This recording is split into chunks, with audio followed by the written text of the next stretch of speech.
Hai teman-teman, perkenalkan nama saya Rapalina. Saya dari program studi Bimbingan dan Konseling Islam semester 3.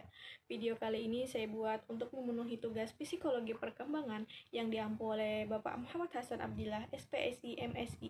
Pada video kali ini saya akan membahas tentang perkembangan peran gender.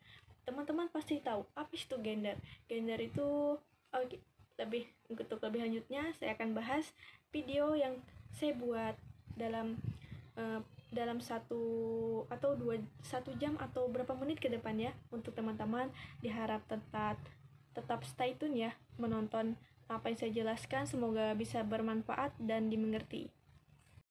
Nah baik teman-teman, kita masuk kepada poin pertama, yaitu pengertian perkembangan peran gender. Mungkin teman-teman di sini ada yang tahu nih gender itu apa sih. Nah, ada salah satu menurut Shepherd ini, dia berpendapat bahwasanya peran gender ini merupakan salah satu aspek penting yang mempengaruhi suatu perkembangan sosial pada awal masa anak-anak nih hingga dia remaja. Istilahnya gender ini dimaksudkan sebagai sesuatu yang mempunyai kayak tingkah laku kita dan sikap yang diasosiasikan dengan laki-laki atau perempuan. Nah, kebanyakan anak mengalami sekurang-kurangnya 3 tahap dalam perkembangan gender ini menurut beliau. Ini kita masuk ke pengertian. Ini dimana kita harus mengetahui nih identitas gender kita atau peran gender kita. Nah, teman-teman, salah satu istilah dalam suatu lingkup seksualitas yang dimana identitas gender ini dapat diartikan sebagai cara seseorang merasa atau melihat dirinya sendiri dari apakah sebagai perempuan maupun laki-laki. Atau transgender nih, identitas gender juga berbeda dengan identitas seksual. Identitas gender ini tidak berdasarkan jenis kelamin seseorang tersebut. Identitas gender ini lebih berpengaruh pada apa yang orang itu rasakan, sekalipun ia berjenis kelamin vagina, tetapi jika ia merasa diri seseorang laki, itulah identitas gendernya. Identitas gender juga dimana dia berproses kepada seseorang melakukan klarifikasi terhadap dirinya sendiri. Nah, selanjutnya kita masuk kepada macam-macam tahap perkembangan peran gender teman-teman, dimana tahap pertama itu anak mengembangkan suatu kepercayaannya tentang suatu identitasnya. Identitas gendernya itu kita memiliki jiwa, kita ini perempuan atau lelaki.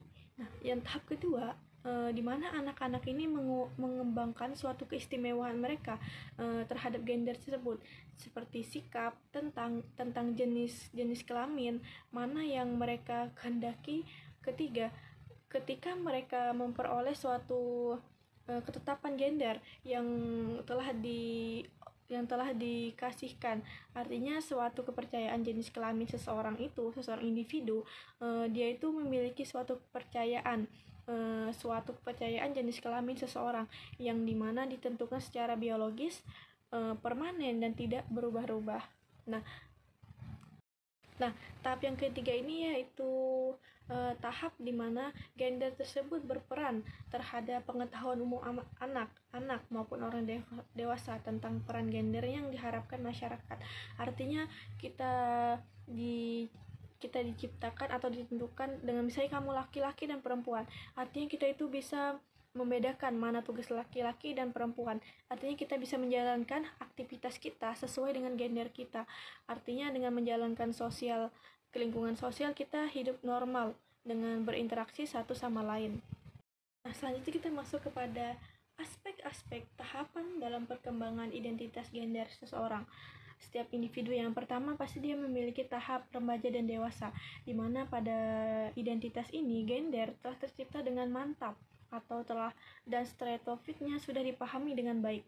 Artinya individu dapat mengidentifikasi dirinya sendiri dengan stereotip gender yang berhubungan dengan jenis kelaminnya atau tidak, sehingga seorang dengan mudah mengadopsi stereotipnya yang berhubungan dengan jenis kelaminnya, seperti lawan jenis, kedua jenis kelamin, atau tidak sama sekali. Yang kedua, masa kanak-kanak akhir, dimana pada saat ini jenis kelamin kita menjadi sangat jelas dan identitas gender kita, saya seorang laki-laki dan saya seorang perempuan nih, berkembang sebagai bagian dari konsep diri. Anak juga belajar yang secara budaya disebutkan karakteristik gender, pantas atau tidak pantasnya pada usia Nah, yang aspek ketiga ini usia 2-4 tahun, dimana kita sebagai anak-anak tuh belajar kategori sosial pada laki-laki dan perempuan, dan memberi label diri orang lain sebagai anak laki-laki atau anak perempuan, walaupun dengan pemahaman yang terbatas dari makna yang sebenarnya.